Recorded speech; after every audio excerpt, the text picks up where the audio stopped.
So what does it all mean? Well, Bretton Woods basically introduced what is known overall in economics as an adjustable pegged foreign exchange rate system. So what happened was the US dollar was pegged to the price of gold, and then in turn, international currencies, so like the Deutschmark, the French franc, the Swiss franc, and the British pound, were then in turn pegged to the US dollar. And the IMF was given authority to intervene when there were imbalances or deficits from or arising from these payments. So with the US dollar being pegged to gold, what this did was actually give the US dollar intrinsic value. So what does that mean? It means the paper currency actually has a value, i.e. the production or supply of new money, new paper. What's supposed to happen is that it's supposed to only increase, so the supply increasing with an increase in the supply of newly mined gold, so at a very slow pace. This basically takes the responsibility of money printing out of the hands of central authorities. So if 1.5% increase in the supply of gold occurs 1 year, then the amount of notes in circulation, the amount of money, can increase by the same amount. And this currency regime is commonly referred to as a gold exchange standard. So this is basically designed to increase international trade. That's the primary objective here of one of these regimes. And it's supposed to do that through stability.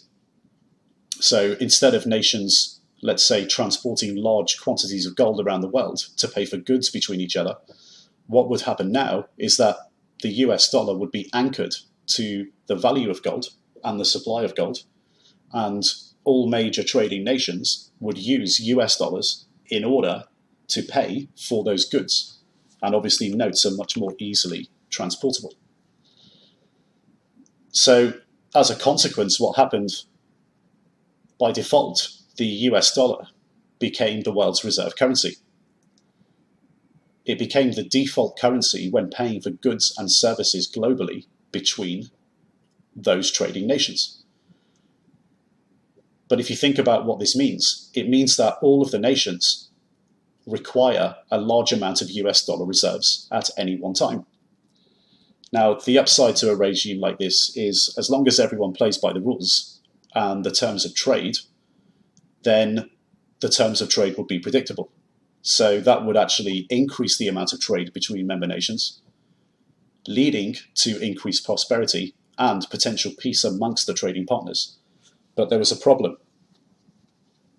A few years later, so kind of between 1950 and 1969, Japan and West Germany recovered after World War II, and the US's share of world economic output fell from 35% to 27%. So what was happening was that Japan and Germany were recovering structurally and producing goods for the international market that were in competition with US goods. And what happened was that the US increasingly became a net importer of Japanese and German goods and versus the rest of the world, resulting in a negative balance of payments within the United States. So the US ended up with a deficit. Now, during that process, the world did kind of muddle through, but the downside to the whole regime became really apparent when the US had to actually break the rules in order to finance the Vietnam War in the late 60s. And what happened was the US was forced really to print more US dollars to finance the war and print them at a rate that was higher than the rate of newly mined gold. And this made the intrinsic value of the US dollar versus gold increasingly more questionable. And nations such as France and Germany became really nervous and wanted to sell their US dollar reserves in return for US gold. And France themselves called the Bretton Woods system in the 60s America's exorbitant privilege, as the system became asymmetric because the US became seemingly willing to do whatever it pleased with the money supply because they were just printing more and more money. And then in 1965, Charles de Gaulle, the French president at the time, signaled an announced intention to exchange their US dollar reserves, so France's US dollar reserves, for gold at the predetermined, agreed upon official exchange rate. So they would be selling their US dollars in exchange for gold. And the system was really tested later on in the early 70s because West Germany decided that they wanted to leave the Bretton Woods system. And they did this by basically refusing to revalue the Deutschmark, so buying the Deutschmark, knowing that the US had sealed its own fate, and that if they stepped away, then the US dollar would fall relative to the Deutschmark. And they were actually right. Almost immediately, the US dollar fell 7.5% against the Deutschmark. And after this occurred, other nations decided to start stepping away from the peg, as it was now seen that there was artificial stimulus occurring to protect US political interests. So instead of using their US dollar reserves to purchase their own currencies, i.e. to revalue their currencies to defend the peg, foreign governments began to demand redemption of their US dollars for gold. And Switzerland and France both redeemed in 1971. At the time, US unemployment was about 6% and inflation was 6%. And all of this culminated in the Nixon shock on the weekend of August 13th, 1971, where President Nixon, on the advice of Treasury Secretary Connolly, decided to break up the Bretton Woods system. And they broke it up by suspending the convertibility of US dollars into gold. So they basically disallowed foreign countries to convert their US dollars into gold.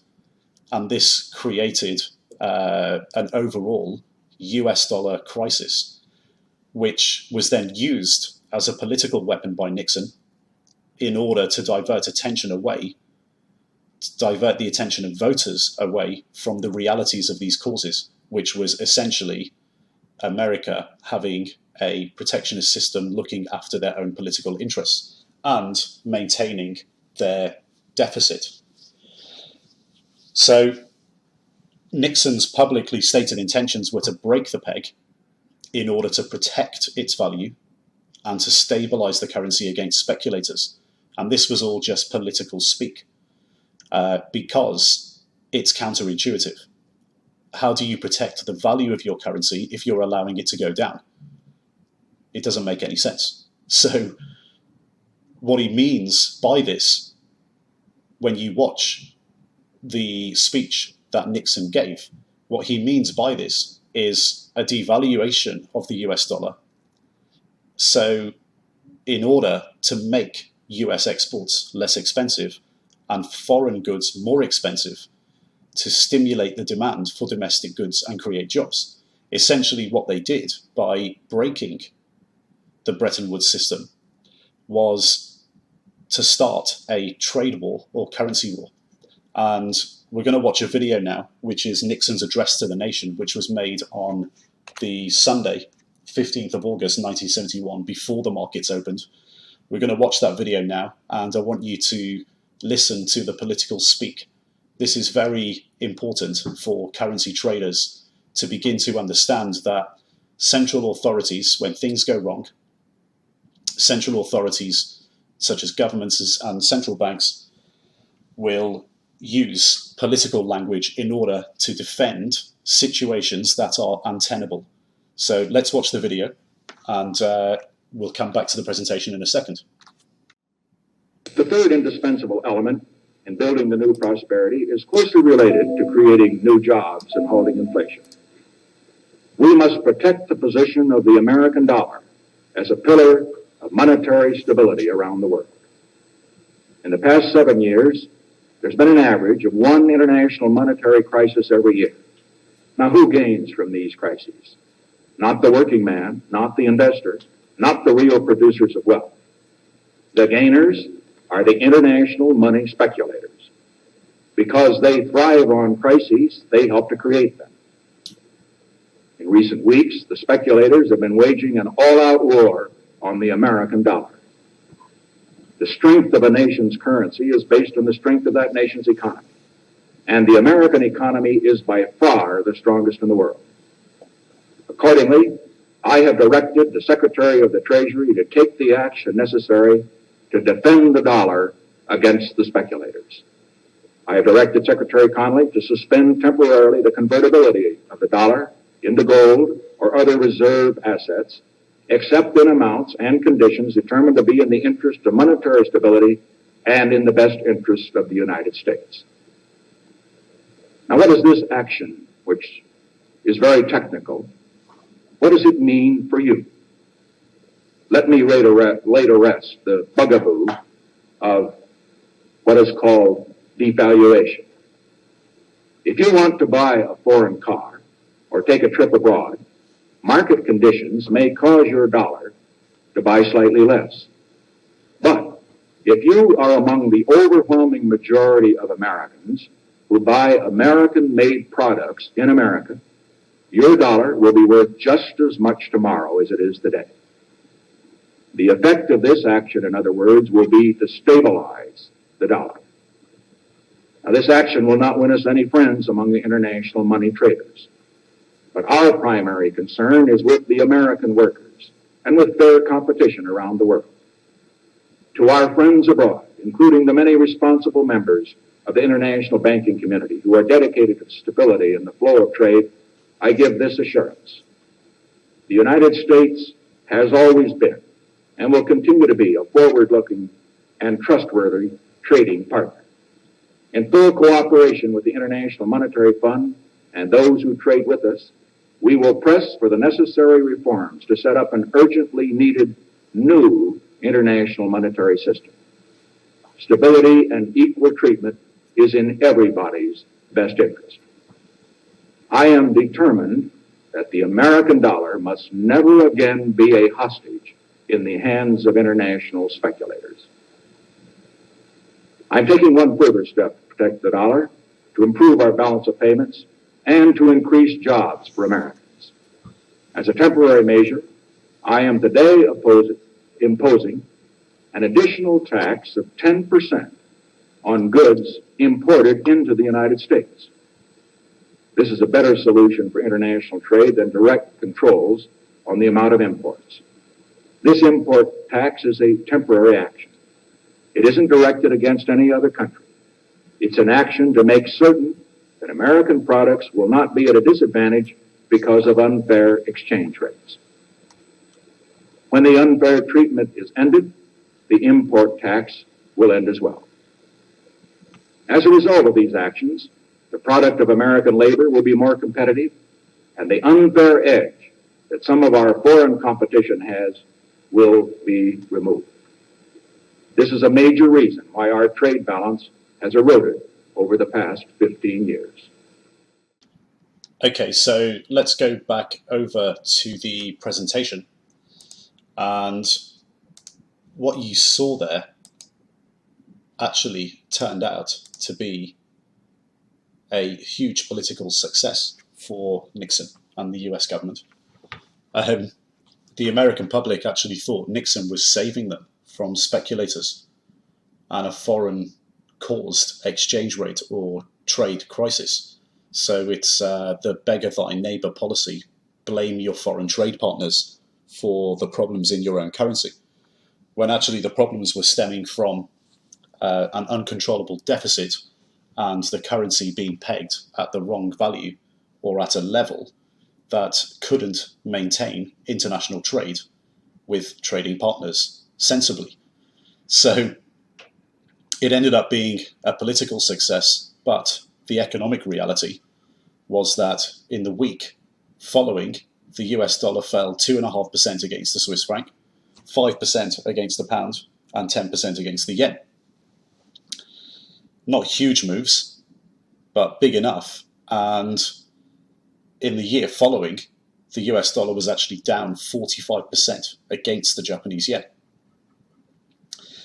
And basically by March 1973, all major currencies began to float freely against each other.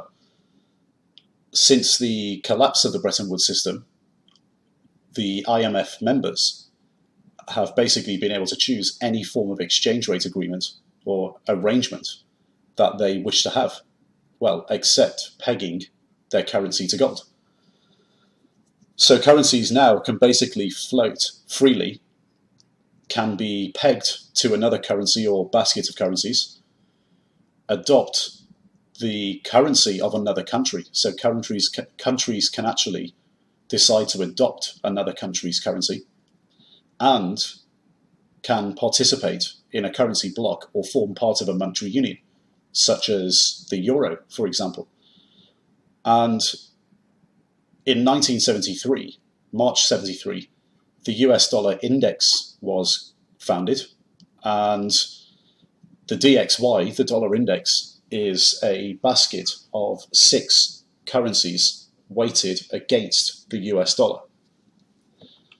The euro, which is 57%, the yen, 13.5%, sterling, 11.9%, Canadian dollar, 9.1%, Swedish krona, 4.2%, and the Swiss franc, 3.6%. That's the modern DXY. So what the DXY looks like today. So the dollar index is a basket of 6 currencies weighted against the US dollar. And today, that is the euro with a 57.6% weighting, the Japanese yen with a 13.6% weighting, the pound with just under 12% weighting, Canadian dollar as a 9% weighting, Swedish krona at 4.2% weighting, and the Swiss franc at 3.6% weighting.